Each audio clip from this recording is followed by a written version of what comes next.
Surigao Strait was the last battleship versus battleship naval battle. This part of the battle was anticipated and planned for by both groups.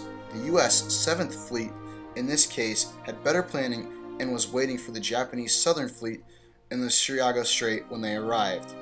This did not end well for the Japanese, as they were outmatched, outgunned, and taken by surprise. They were met by an array of attacks from U.S. battleships, destroyers, and torpedo boats. This entire varied arsenal that the U.S. had at its disposal was put to good use at this stage of the battle. The Southern Japanese force also did not have the necessary supplies to do battle with a force of this size, and several ships were sunk. The U.S. was also able to use battleship tactics more effectively. This is the last battle where the tactic of battleships crossing the T was used. In this tactic, a group of battleships cross in front of another battleship, allowing them to fire all of their guns, while only allowing the other battleships to fire their forward guns. The weather and landscape were also taken advantage of by the U.S. The less favorable weather allowed for the U.S. to use its torpedoes to inflict heavy damage on the Japanese. This battle was the most lopsided portion of the battle, as the U.S.'s superiority was never in question.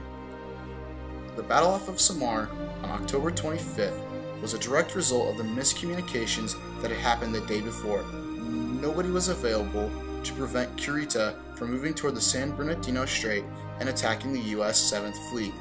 Once they reached the coast of Samar, they ran into the 7th Fleet's 3 escort carrier groups dubbed Taffy 1, 2, and 3. These groups consisted of escort carriers, destroyers, and destroyer escorts. These ships are not very armored and very lightly armed. Taffy 3 was caught almost completely off guard. The only thing that may have saved the group of ships was that Admiral Kurita thought he had found the bulk of Admiral Halsey's main force.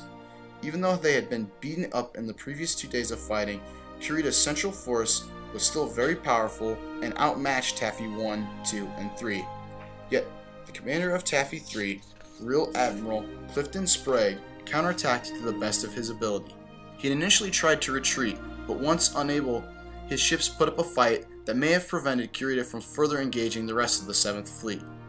The ships of Taffy 3 came under heavy fire from both ships and aircraft that had been launched by the Japanese Central Fleet. They in turn fired back with what they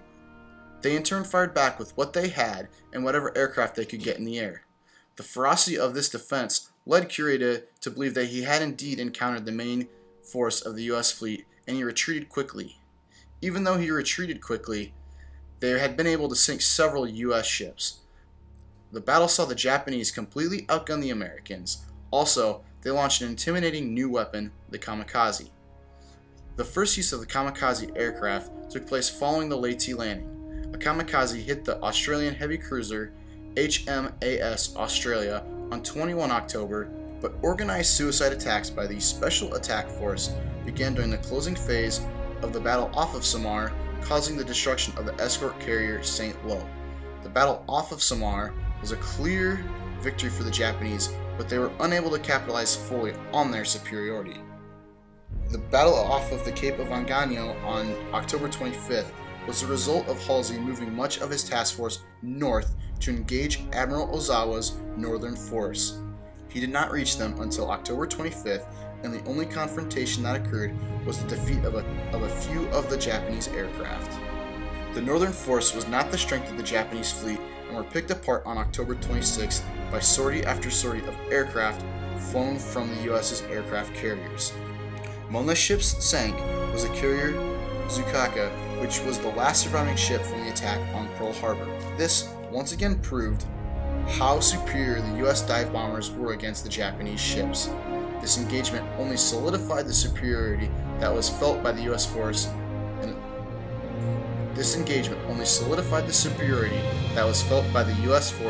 especially their aircraft carriers.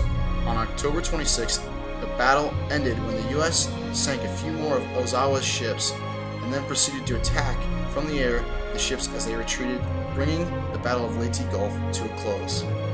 On October 25th, while the U.S. fleet was engaging Ozawa off of Cape Engano, Kincaid and his 7th Fleet began to call for help from Halsey. This was partly due to its involvement in action the previous day off of Samar and in the Surigao Strait, but also because Kinkaid felt that he was running dangerously low on ammunition. This led to Halsey eventually detaching Task Force 34 to head back towards Samar. Halsey procrastinated in sending Task Force 34 back, and they never reached Samar to make any sort of contributions.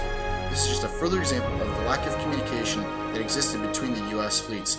This lack of communication was critical to the battle, but it could have had much worse consequences than it ended up having. The final attacks on the fleeing Japanese forces during the night of October 25th and 26th came in the form of American air attacks, which was quite fitting because American air superiority had been a decisive factor in victory for the US. The number of destroyed Japanese vessels paints a grim picture of the sheer level of catastrophe for the Japanese fleet. Japanese forces lost 26 vessels compared to the US only losing 6. Japanese Admiral Ozawa stated that as a result of Leyte Gulf, surface forces became strictly auxiliary, so that we relied on land forces, special attacks, and air power. Prior to Leyte, there had been 2 main types of naval battles fought in the Pacific. There had been a short-range action where ships had attacked each other with gunfire or torpedoes, almost invariably under the cover of darkness, and there had been long-range actions between forces built around carriers which had struck at each other over hundreds of miles of sea. At Leyte Gulf, they were actively employed during the battle and even overlapped. After the Battle of Leyte Gulf, Japan ceased to be a naval power. It had suffered its greatest loss of ships and crew ever. Even though the heart of the naval battle was over and the Japanese had all but lost the Philippines, the fighting was far from over. The Battle of Leyte in the Pacific Campaign of World War II was the invasion and conquest of Leyte and the Philippines by American and Filipino guerrilla forces under the command of General Douglas MacArthur, who fought against the Imperial Japanese Army in the Philippines led by General Tomoyuki Yamashita from 17 October to 31 December 1944. The battle launched the Philippines Campaign of 1944 to 1945 for the recapture and liberation of the entire Philippine archipelago and to end almost 3 years of Japanese occupation. The Battle of Leyte Gulf was a historical victory for American forces, and as Admiral Yonai, a naval minister for the Empire of Japan, stated, "I felt that it was the end."